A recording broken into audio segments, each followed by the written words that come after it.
Anish Giri recently released a chessable course on 1e4, and he's played 1e4, and that is met like a French defense from Magnus Carlsen. Another area that Anish Giri is a specialist, another area that he released a chessable course. So this is interesting from Magnus. We very rarely see the world number one choose the French defense. It's maybe 1 in 10 that he chooses this opening.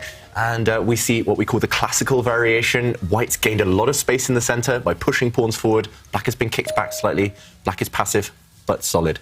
And this pawn push does hint that Black is going to actually expand, throw pawns forward on the left side of the board. And wow, I've got to say, this shows that Magnus Carlsen is out for blood. He's out for the win, even with Black. He doesn't want to play it solid, because this is far from a solid choice, Jovanka. It definitely is not a solid choice. I mean, I think Magnus was relying on the ghost of the FTX Crypto Cup, because there I can remember Magnus did in fact play the French defense, and he beat Anish with the black pieces.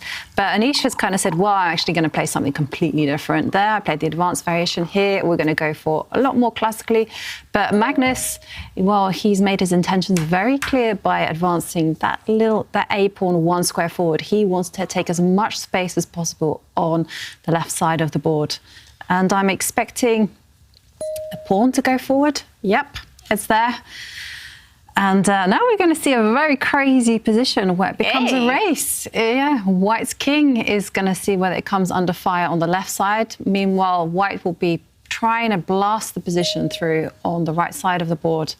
Yeah, and Giri takes a timeout just to stop and just to try and at least deter the advance of Black's pawns on that left flank. You notice how Giri just looked away for a few seconds and then he looked back at the screen and made a move. That's because he's just recalling maybe what he suggested in that chessable course or what he's studied before. And we also saw Magnus just a few moments ago staring straight down at the camera at the computer screen because he's also trying to remember what he's prepared. I don't think either of the two players will have studied this morning. If anyone, it would have been Magnus, but there's no chance that Giri predicted this opening. And this queen move, I've got to admit, I'm not the biggest French defense expert in the world, but I've never seen this queen move before. It must be quite rare. Usually Black's queen parks itself on a safer square.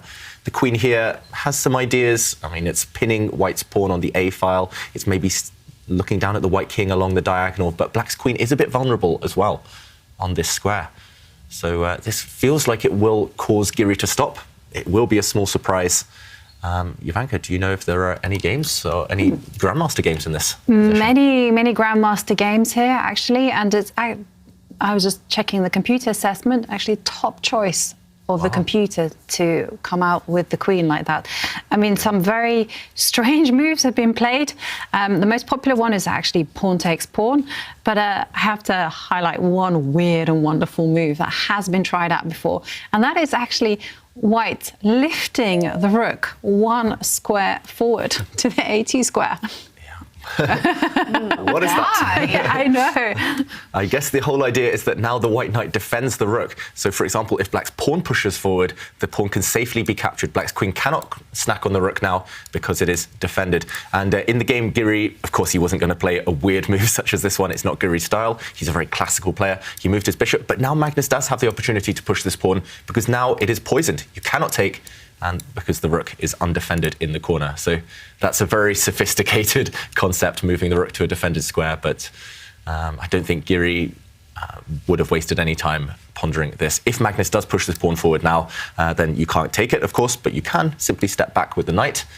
This knight is threatened, so you can step back, for example, to this square, or maybe even the square it came from. You can retreat to 3 safe squares, take your pick, and the tension kind of continues. You maintain your pawn center as White.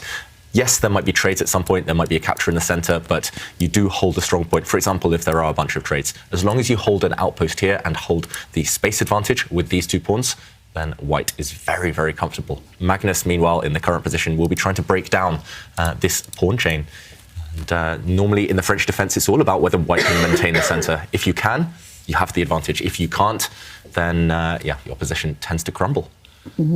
And yeah, Giri as well, with his last move, moving his bishop out of the way, he's saying, okay, I'm too scared, I'm too worried about castling into the firing line on this side, so I'm going to go the other way. I'm going to run away from the side that Black has just chosen for his queen. such a tense position, a very exciting opening because both sides really going for it. And it's just a question of who is going to be more successful with the space grabs. And here we have the knight, just as David predicted, the knight will retreat, it has. And isn't that pawn very far up the board now? It is, and it might be joined by a fellow as well, because I've seen some games in the database have continued with black actually pushing the c-pawn one square further as well.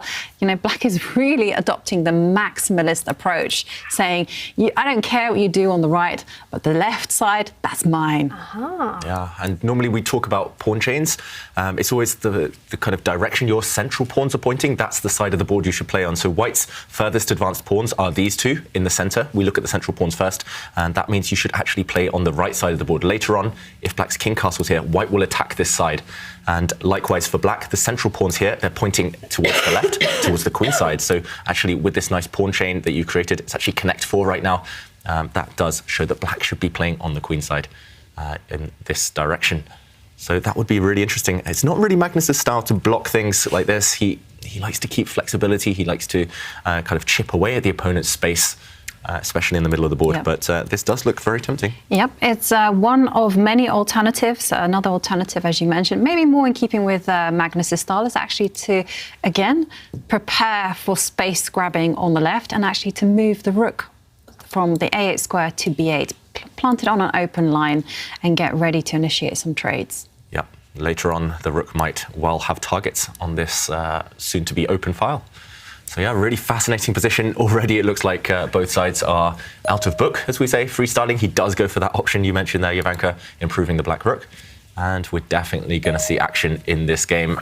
Anish Giri runs away with the white king, very safe, very sensible. And it is Magnus maybe with the more difficult decisions to make at this early stage. White's moves are very natural, just developing. Next, maybe trying to reroute this knight, bring it off the back rank. But yeah, we will see a lot of entertainment, I think, here. And I just love this approach from Magnus. It means he's kind of showing to Giri he's not afraid to fight. It just depends whether Giri can embrace that and not be afraid of that hand-to-hand combat that we will see shortly. I like this one. I find it very interesting as well because I saw a comment from former world champion Vishy Anand who said that most people, when they play Magnus Carlsen, they just can't handle the pressure, they can't handle the emotional tension, and they just try to simplify things, they try to agree a draw as quickly as possible. And we've kind of seen a little bit of the same from Anish. You know, we've seen him perhaps agree draws in positions where he should have pushed harder. And the big trend that I've noticed in their match encounters is that Anish normally starts off well. He applies a lot of pressure to Magnus's position, and then it's always in the last 2 games where there's almost like a complete collapse. So yeah, you're right, Jovanka. I remember at least, I think, 2 or 3 separate occasions in matches where Anish, he's had dominant positions. He's from a position of strength, he's just forced to draw or taken the kind of the safe way out rather than really kind of knuckling down, putting the foot on the accelerator and going for Magnus. So yeah, he's got to change that today. We have seen a switch in strategy from Anish Giri, especially in the first 2 days of this tournament, and that kind of paid off. He won 2 really tense tiebreaks because he was aggressive, because he was really kind of uncompromising with his play, and that's what I want to see today from him. Yeah. And whilst the players are deep in thought, well, it's going to be an exciting day of chess. I can feel it in my bones. And we love it when you at home also join in on the excitement and all the action. And for today's quiz, we are asking you at home to share with us your best chess picture. So it can be a selfie of yourself playing chess. It can be a cool chess picture that you've seen. We don't know. You guys at home are always like creative, and you impress us with the ingenuity. So as always, you can tweet us using the hashtag #ChessChamps, and we will feature your pictures on the show. Yeah. In honor of the Twitter king and selfie king, Anish Giri, maybe. Yeah. That's why we're doing this. Maybe we can get Anish to take a selfie as well. He is sharing a lot of them on Twitter. And actually, speaking of that, the start of the year was super dramatic for Anish, with his Twitter account being hacked and just some awful messages going around.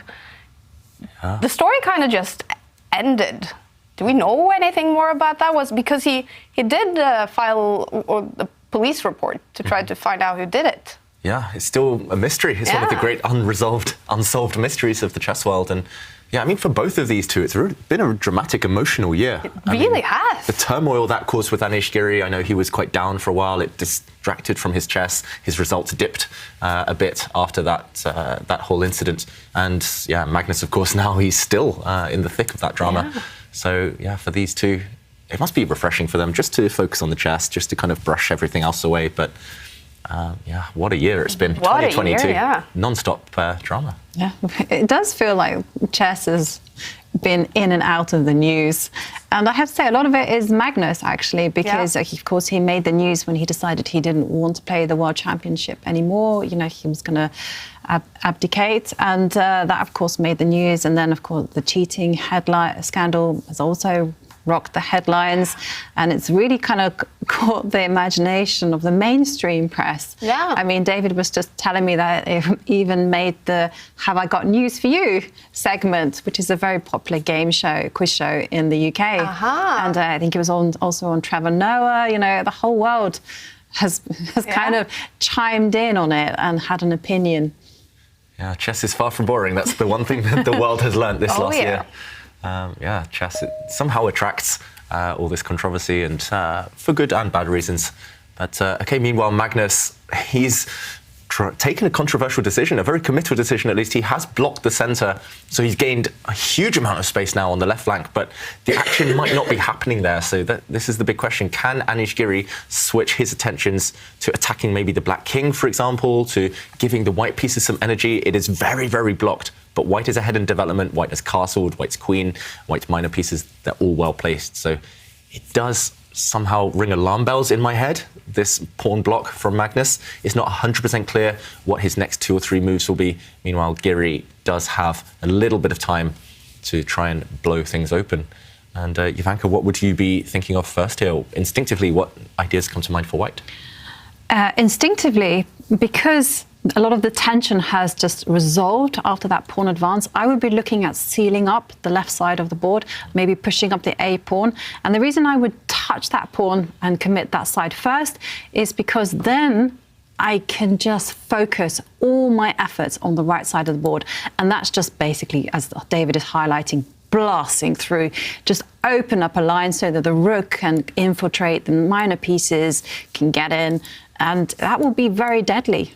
Yeah. As soon as you block it up, you can focus purely on the black king, trying to open lines towards it. I think you do need to take a time out, as you say, Ivanka. There are maybe a few ways to block it up, but if you maybe relax one move too early, if you just improve your knight, which Anish wants to do, then maybe Magnus does have a small threat of pawn takes pawn. And the whole idea is now there is tension between the queens. If the queens disappear, say white recaptures the pawn, an endgame might actually favour black because black now has an open file.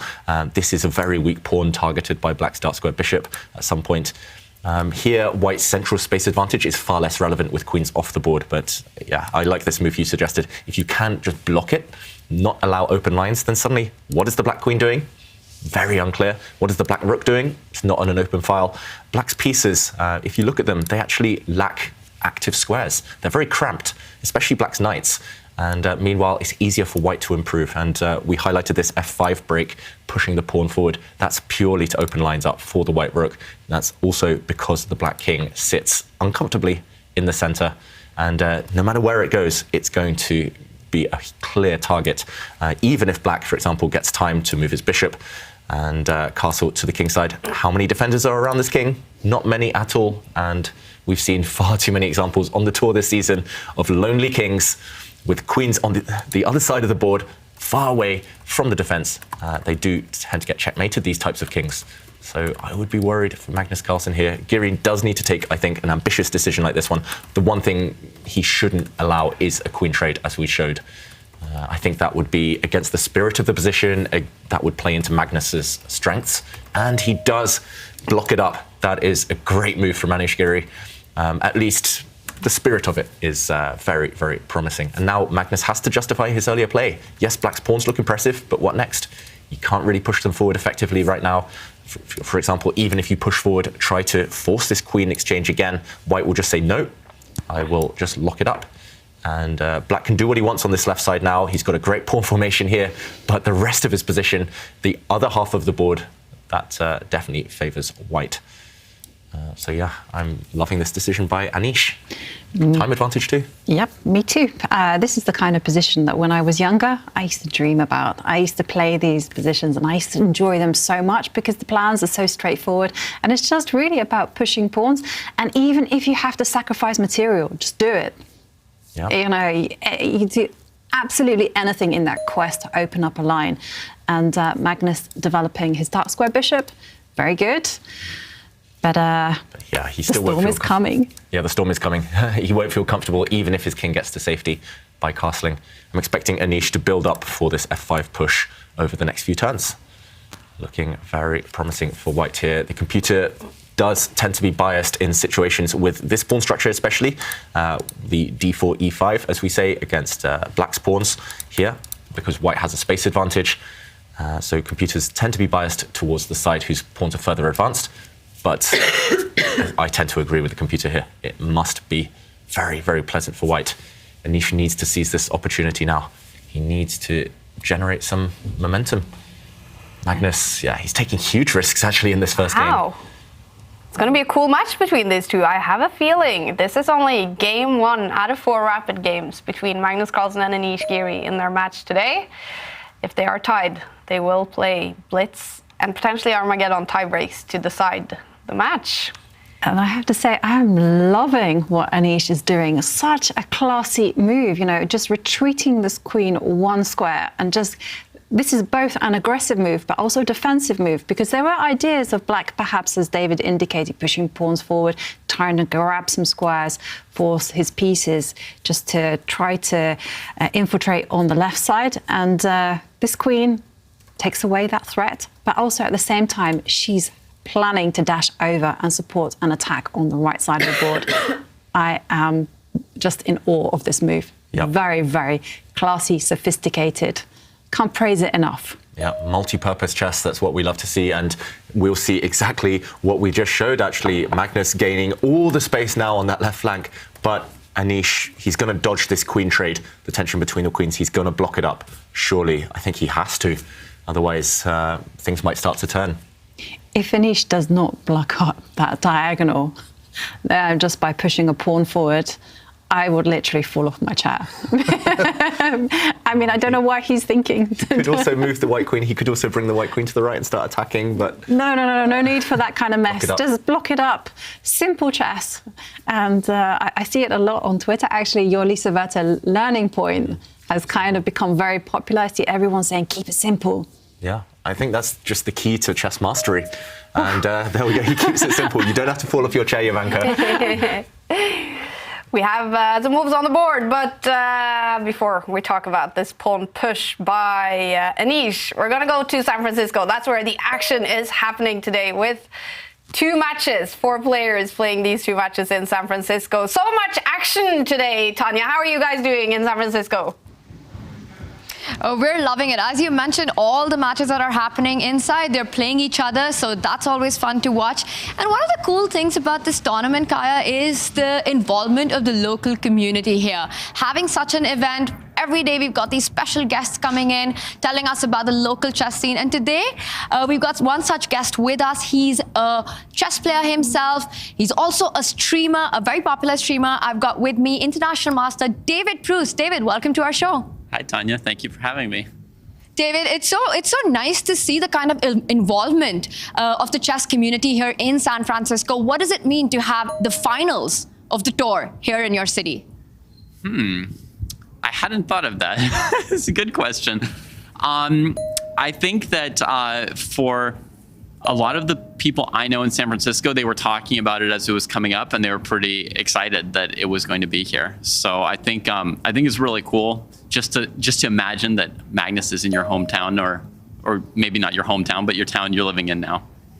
Absolutely, and we've also got Wesley playing here, who's quite a bit of a local hero after his win in the Global Chess Championship. Yeah, Wesley is coming into this event extremely hot, incredible performance in the Global Championships.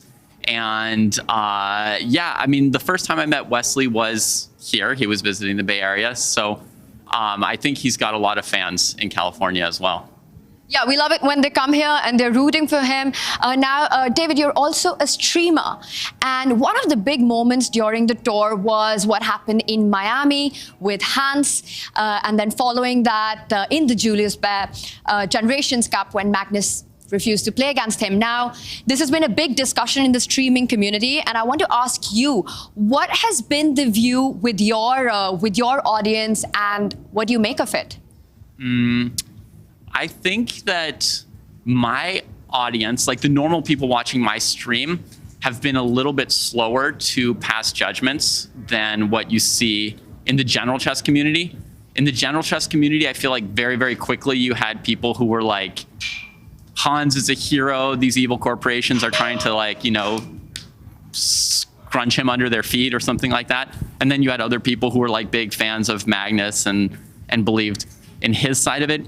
On my stream, I think people are more reflective. And so they're sort of like waiting to hear information and they listen to each other and they hear other sides of it. So I'm very happy that the conversations in my stream have been very civil.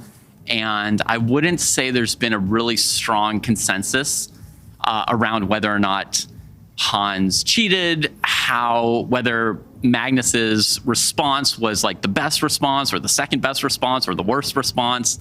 It really hasn't been very, very clear. Yeah. Is there a lot of support for Hans in general in the American chess community? That's hard to say because most of it's now on the internet and you don't necessarily know where people are from. You know, as you know, I've got a couple kids at home, so I don't get to hang out at chess clubs as much. I hang out on the internet, and you don't know if people are from America or not when they are cheering for Hans.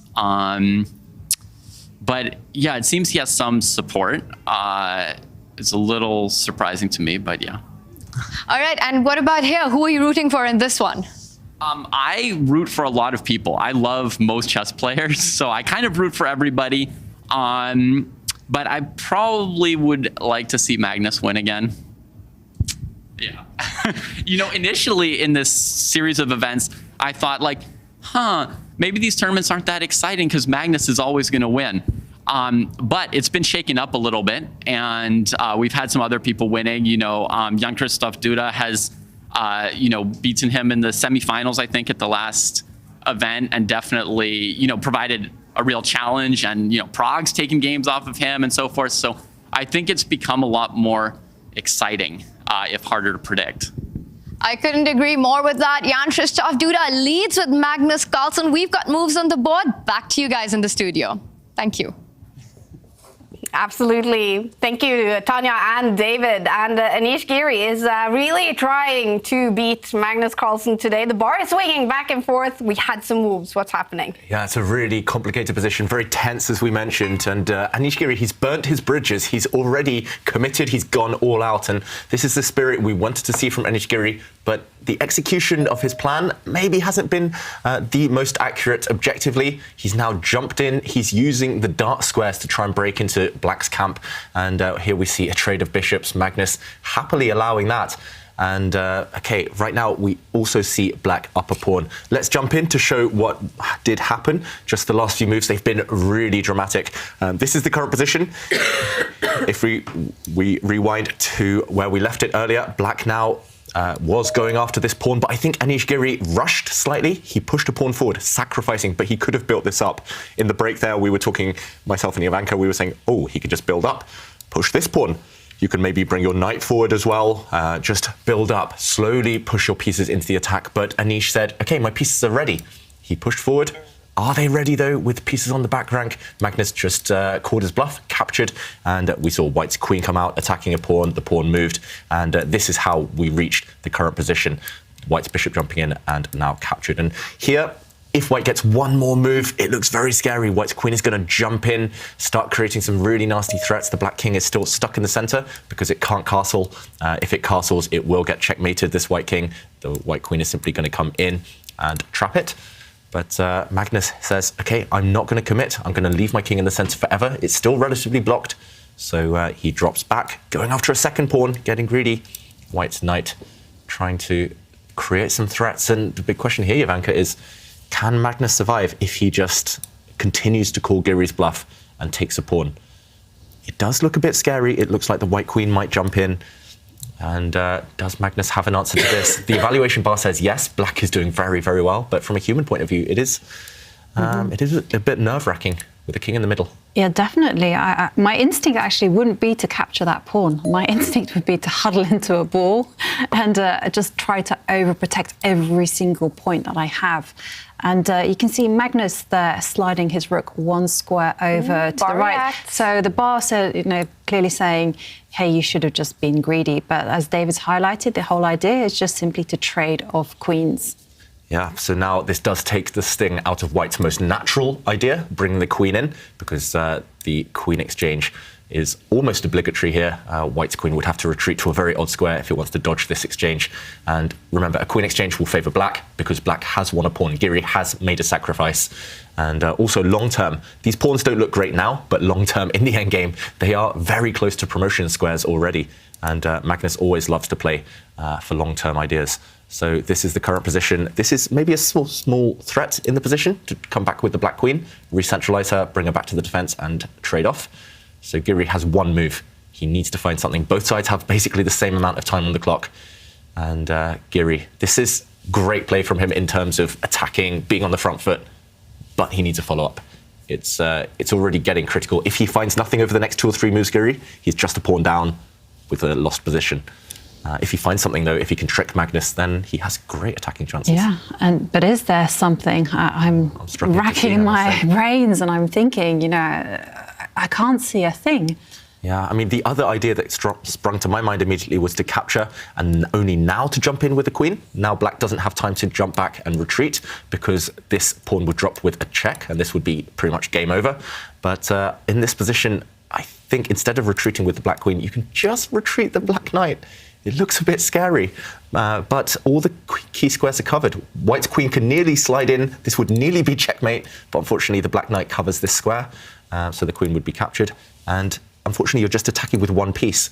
Black's pawn structure does mean that White's pieces are unable to join the queen in her assault. It kind of feels like that knight is actually in the way. If that knight were missing from the board, the white knight that is, yeah, I mean, you could even get crazy and sacrifice a rook and whatever, but it's in the way. So, and bear in mind that black is always going to play queen retreat and offer that trade of queens.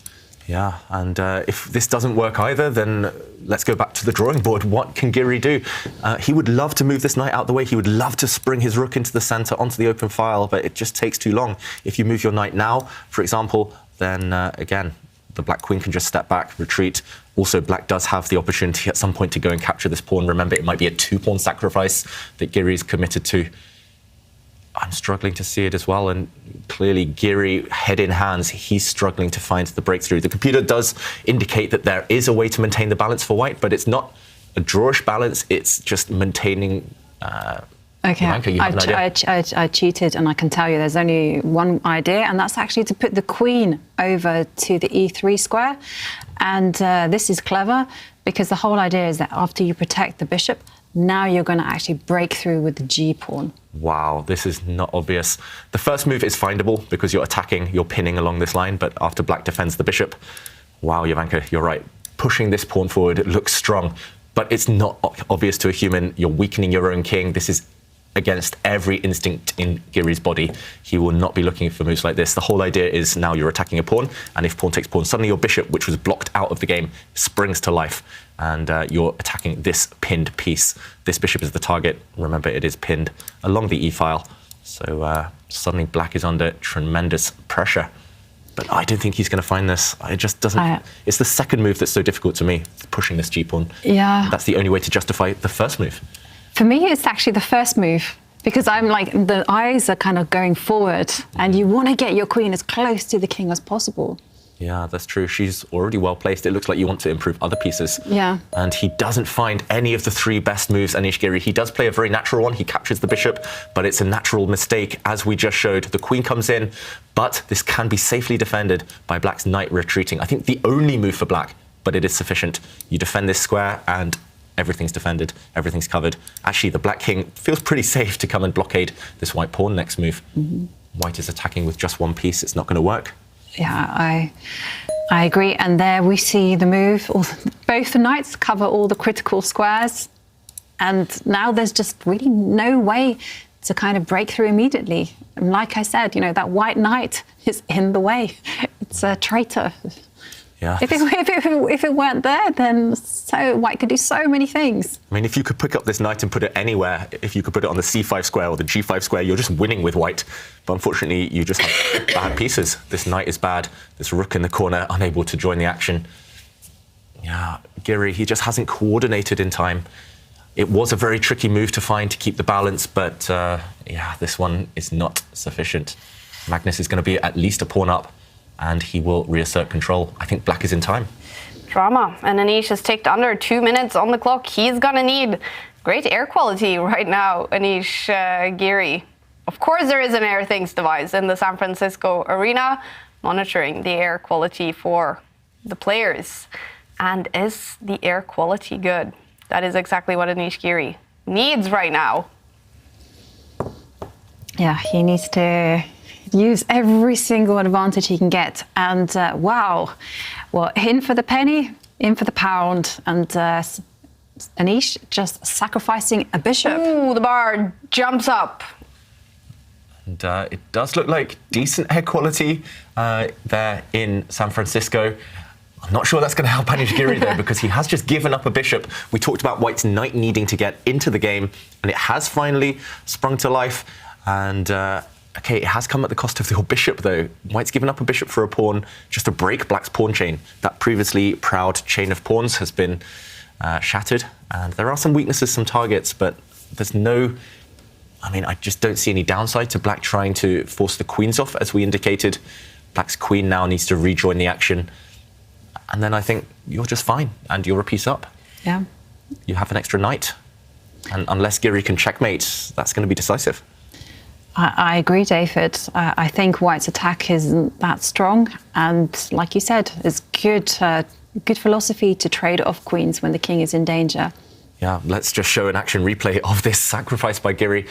Maybe it was just the best practical try, otherwise he's losing anyway. Why not at least complicate the issue? We talked about these two pieces not getting into the game. He decided, okay, this bishop is blocked by all the pawns anyway, I might as well just give it up.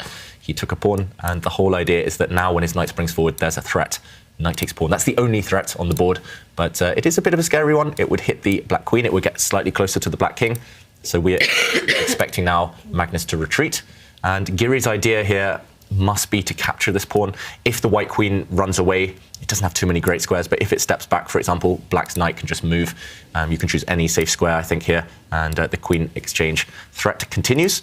So I'm expecting here, if Magnus does retreat, for Giri to take this pawn, we would see a queen exchange, potentially, and at least now, due to this last capture, he would be forking the king and rook, and okay, he has gone for this, so this is his threat. Suddenly, if this happens, we do a quick count. It's a rook for two knights, and yes, the two knights are better long-term, but right now they aren't so impressive, and white's rooks do have targets. White's rooks can swing and start hitting some pawns. Also, remember, this pawn's still alive, the f6 pawn for white, a bit dangerous there. So does Magnus have something better in this position, do you think, Jovanka, than swapping queens? Giving some material back by trading queens would be the safe option, but maybe Magnus has more. Yeah, I was wondering at some tactical ideas of actually moving the knight away, but it doesn't seem to work. And I also wondered, just move the king, relocate the king. Yeah. So this also was a possibility, but here I thought white could just simply stand. Nothing much has changed. After queen takes queen, there's still the problem of knight takes queen check, forking the king and the rook. So white can now use this time to either attack some pawns or just centralize a rook. Yeah, for example, swing across. And is Magnus's idea really to capture this pawn? He looks a bit too brave here. Black's king is out in the open. I'm not sure you can get away with that while queens are on the board. Just to show as well, Jovanka, you're right. Black can't quite force the queens off yet, because this fork is even more deadly now. And okay, Giri doesn't take a timeout just to improve his rook. This would have been very tempting, but he goes all out now. He's gambling even more. He's attacking this black knight. The question is, what if the black knight just moves? And Magnus has just retreated it. The problem now for Giri is that there is a threat for black for the first time in a while, maybe of capturing this knight, not immediately. For example, if the rook moves, if you take this knight, the black king is still going to get the kiss of death, as we call it. There's still some checkmating ideas against it, but yeah, suddenly the knight is loose. The queen always has to watch out for an exchange. And look at black's knights. They say knights are a king's best friend, and that's because these two defend their king so well. And you know what? I so reckon that Magnus is going to capture that pawn on f6. Yeah, I mean, he has to. For example, if there's a knight check hitting the king, you pretty much have to walk out into the open and take this pawn. But you're safe because the queens are about to come off. Exactly. But I also think even if a rook swings over, that pawn will just find itself gone. And then suddenly Anish will have to deal with the fact that his queen's under attack and also his knight's under attack. And both things are going to be very difficult to avoid. Yeah, I mean, it's just a crazy position. This is what we wanted to see from this match. But it's not going in Giri's favour. 20 seconds now on the clock. And he's a piece down on the board.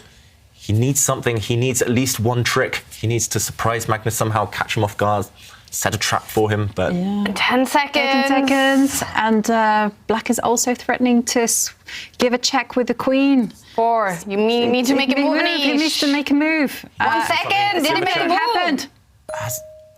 Okay, he captures a pawn. How much time did he have? I don't think he lost on time, otherwise we would have seen a reaction.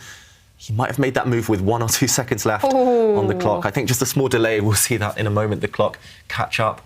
He takes a pawn, though, and this doesn't help at all. Black's knights are ready. They can just capture this pawn back. I think you need to capture this pawn. Black's king shouldn't move now. Giri looks away. What has happened here? I mean, it says 0 on the clock for him. Probably it's not updated, but what is happening here? He's in huge trouble. He's in massive trouble, not just on that clock, but also on the board. And Magnus is just choosing which knight to capture this pawn back with. And I think, I mean, you could choose either knight here, to be honest. And, okay, Magnus, he's using his time well, but Giri, what has happened to his clock? We want to know. They get 10 seconds increment after every move, so probably he hasn't lost on time because he's still sitting there. So he should have at least 10 seconds on the clock. At least. To make his next move. He might have 11 seconds left. Usually players, they move when they have 1 second and it's just in time. They're very good at timing it, playing it on the edge, but yeah, we want to see, we want to know. Well, one thing that does happen when you lose on time, you don't really get an option. This little box comes up, goes, oh, sorry, you lost. And that's it, game restarted. So we do know that Anish did make that move with some seconds to spare. Maybe it's possible to zoom in on the screen so we can actually, okay, now we have the clocks. 5 seconds for Anish. Yeah, he needs to move. The black knight did recapture a pawn. White gives a check, but black's king is safe enough for now. This is one check, but the king is driven actually back where it wants to go, driven back to safety. And Anish, he's kept the queens on the board. That is step one. You're a piece down. You can't allow that exchange. Problem is, you're not getting anywhere. Black's king is well defended, well fortified. There are some tricks in the air. That's the only thing Anish Giri can hope for now. He's got to hope at some point he can maybe give up a rook, explode open this line towards the black king. I just don't think it's going to work. And Magnus is going to do something we call castling by hand. He wasn't able to castle. He had to move his king before that was legal, but now he's going to shuffle his king into the corner and he's going to run away. Yeah, and if the king runs away, then that's it. It's going to be game over. So now is a time to do something just spectacular, just be desperate. Rook takes pawn, and he moves his rook to the D line. But if I were if I were Magnus, I would just move my king away. And there you go. King is now safe as houses. And Anish is trying. We have to give him credit. He is desperately trying to open up lines. Yeah, to be fair to Anish, if we weren't privy to the evaluation bar, if we couldn't see the evaluation bar saying black is completely winning, then the nerves would still be jangling. I mean, Magnus here, he won't be 100% sure that he's out of the woods, that he's out of danger yet. He'll know that he's got some control, Magnus. He knows he has an extra piece, of course. But Anish is still creating threats, so Magnus needs to be on his toes. I would just try and lock it up. I would try and block this F out. There we go. No. Don't capture a pawn. Don't open up white's rooks. Yep. And still full control for the Norwegian. Yep. So which king is the safest now? Magnus has been open for a long time, but is it safer now? It's safer now, but White's pieces are still around. White's queen and knight are still close enough for the black king to feel uncomfortable. White's king is open, but there are no black pieces around it. So for now, it's safe. So your king is only as weak as the pieces that are attacking it. And this is the problem for Giri. Look at the black knights. Black's king is open, yes, but black's knights are perfect defenders. Black's knights so well combined as well. Okay, Giri attacking one of them. And they can defend each other, perhaps. Definitely. And another problem is that, of course, Magnus has an extra piece, and he's using that extra piece. Sometimes in some positions, you see that extra piece is just sleeping somewhere. But here, very much part of the fray. And Magnus, being very clever, he's using the idea of counterattack, and Anish, he's just advancing pawns. He's just flapping around, trying to find something. But now Magnus is going after the white king. Finally, the counterattack begins. Look at the black queen. A diagonal has opened up. She wants to jump into g3. That would be a deadly check, leading to checkmate. Giri, down to a couple of seconds, but it looks like he just resigned or let his clock run out. Giri gives up. Magnus takes the win. And there we go. The players talking about what a dramatic game this has been. That's the cool thing about them both being in San Francisco. They can actually discuss the game. What a win for Magnus Carlsen in the first game against Anish. Let's see if we can get some reactions. Magnus, a wild game. What was the feeling while playing? Yeah, I thought, well, first of all, I just missed his a4 move in the opening. After that, I think I'm pretty busted, but yeah, I mean, I think f4 was maybe, f5 was maybe premature. I think he can build the attack up slowly. Like, I need like 6 moves to take the pawn on a4, and then like go back, queen b5, push the pawn to a3. So I didn't think it was realistic for me. So I'll probably have to set up with f5 at some point. But it looks like one-way traffic. After f5, I had a lot of hope. I thought, maybe he wins quickly, otherwise I'm fine. And the way it happened in the game, yeah, I think he had chances for sure.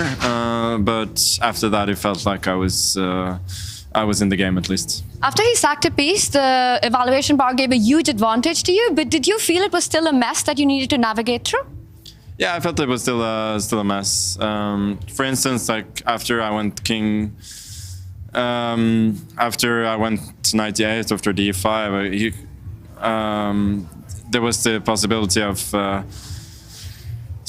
checking on taking on c7, check, and then my king is in a bit of a weird spot. So, but yeah, I felt that even though it was probably good for me, it was a lot of things still to navigate, and it sort of would make it quicker. Easier for him to play quickly when he's short on time, because he has a clear target. All right, good luck for the next one.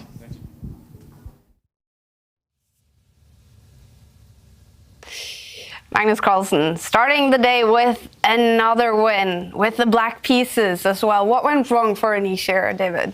It's just as Magnus said, he got a bit